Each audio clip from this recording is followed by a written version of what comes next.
कोटि कोटि के प्राण तुम, गुरु पितु मातु समान। कोटि कोटि सत नमन प्रभु, युग ऋषि संत महान। बोलो परम पूज्य गुरुदेव की जय, वंदनीय माता जी की जय, माँ गायत्री की जय। यहाँ पर बैठे शक्ति स्वरूप माताएं, हमारी बहनें, आपकी चरणों में कोटि कोटि नमन प्रणाम।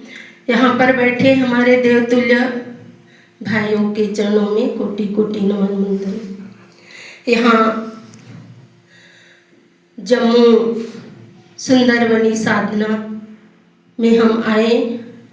हमारे यह सौभाग्य है कि हमें ऐसे तीर्थ जैसे स्थान में गुरुदेव की सानिध्य कृपा दया दृष्टि सदा हम पर बनाई हुई है। हम मुंशियारी भी गए थे, वहाँ भी गुरुदेव की हमें बहुत कृपा और आशीर्वाद का पात्र बने। हमें भी वहाँ से बहुत ज्ञान की प्राप्ति हुई और यहाँ आकर तो हमें पंचकोशी साधना का एक एक महत्व समझ में आ गया। हम पंचकोशी साधना अभी तक समझ नहीं पाए थे कि इसका साधना कैसे करते हैं, लेकिन हमारे भाई साहब के मुखारविंद से हमें पंचकोशी साधना का इस बार बहुत अच्छा से अनुभव हुआ और हम उसको अपने जीवन में उतारे और हम एहसास किए कि वाकई में इस साधना को हम साध लें तो हमारा ये जीवन धन्य हो जाएगा। हम ऐसे गुरु के सानिध्य में रहते हुए हम स्वयं भगवान के पास आ गए, ऐसे अनुभूति हुआ।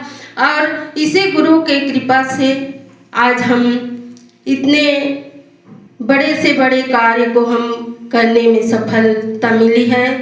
तो मैं तो परिचय बुलाना भूल गए। मैं चंद्रकला साहू महासमुंद छत्तीसगढ़ से हूँ और जिस शक्तिपीठ खैरा शक्तिपीठ में गुरुदेव वहाँ 5 बार जाके साधना किए, प्राण प्रतिष्ठा किए, उस शक्तिपीठ के हम लोग ट्रस्टी भी हैं। ये हम तीनों बहनें भी हैं और वहाँ 2-3 भाई भी हैं। और वहाँ के शक्तिपीठ इतना पुराना जर्जर हो गए थे क्योंकि वहाँ 2 शक्तिपीठ है।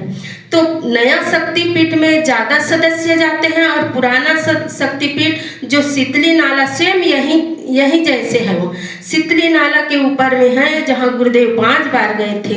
वहाँ जाना बहुत कम होता था भक्तों का, तो उस मंदिर बहुत जर्जर हो गए थे। तो हम जैसे शांति कुंज से हम नवदीसी करके गए तो हमें प्रेरणा मिली गुरुदेव की कि बेटा ये मेरा तीर्थ स्थान है। मेरा सपना था कि मैं इस शक्तिपीठ को मैं एक तीर्थ बनाऊंगा करके।